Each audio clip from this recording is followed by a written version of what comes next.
if we go a step, further into other synergies and stacks, of course, I got to ask you about nootropics and this idea of supplementation, all these different things you could take. I know we're sort of in this field of things with the NAD we do and Nadovim and everything. It is a very condensed marketplace. A lot of different people out there saying different things, and it's the methylation blue and this and that. There's so much you could do. If you're just a general person, you're not going yet and getting the personalization from you and others. What are the things you kind of tend to recommend as far as nootropics and improving brain health when it comes to supplementation? So, my take on nootropics, is really like when I see proprietary blends, I'm always very skeptical in terms of the levels of each of the ingredients. If you're not getting the clinically relevant dosages, then you're probably not going to see improvements. So I'm always, when it comes to evaluating different nootropics, I always want to see that they put in, a clinical dosage of a specific ingredient that's actually been shown to get whatever the benefit is.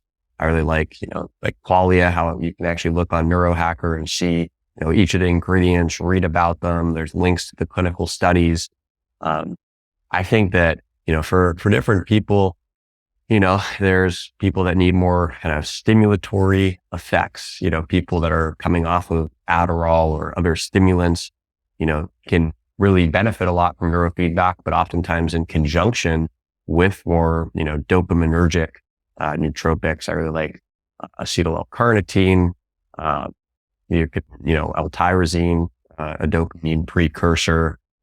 So there's different ones. I think, people can play around with what works with their brain chemistry. I think it's helpful to think about it in terms of the different neurotransmitters, and if you play around with different precursors to serotonin and you notice, taking 5-HTP or tryptophan really improves your mood versus, playing around with, dopaminergic precursors, whether that has more of an effect, then you can kind of understand your own brain chemistry and what you're going to respond best to.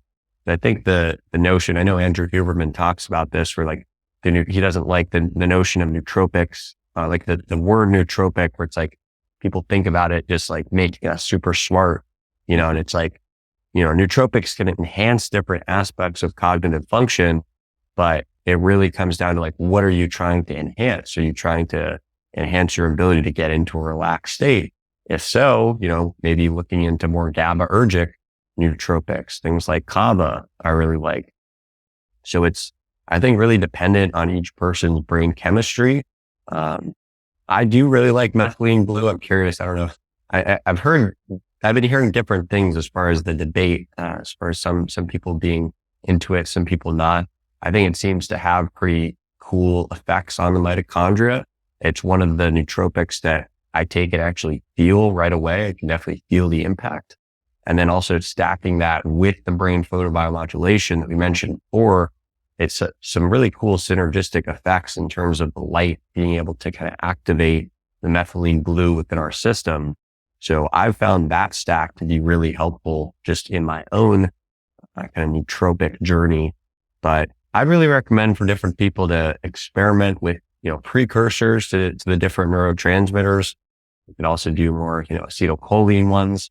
But really just measuring to see kind of what gives you an effect, and then being able to sort of tailor your nootropic regimen to what's going to give you a benefit, rather than just, trying out or utilizing specific formulas.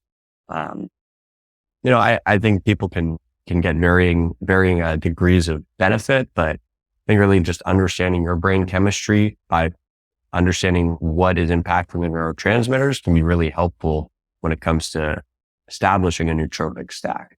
Yeah. I think also the last thing I'll say about the nootropics is, I think, if people aren't already dialed in on nutrition and exercising, I think the idea of like taking nootropics to counteract the effects of like a bad diet. They talk about in the workout community, how you can't out-train a bad diet, right? No. And it's like, you can't take nootropics to counteract the effects of living like an unhealthy brain lifestyle. Yeah. So I think it can give you that maybe extra 10 or 20% boost, but there's so many basics. If people are asking about nootropics, but they're not already dialed in on nutrition, exercise, I think that's always the place to start. Absolutely. I always say you can't supplement yourself out of poor lifestyle and, the foundational pieces. And, some of the best you could say nootropics out there are nature, are meditation, are breathing, right? Getting oxygenation, getting enough, oxygen to the brain. So it's like, I love the idea of pushing everything to the limit and even looking at things like NAD, methylene blue, and looking what like frequencies photo activate that so it's more bioavailable, right? There are definitely frequencies for everything, curcumin, all these things that you could do with transcranial photobiomodulation, IV laser therapy in general, so much. But if you don't have the foundational pieces, none of that matters that much.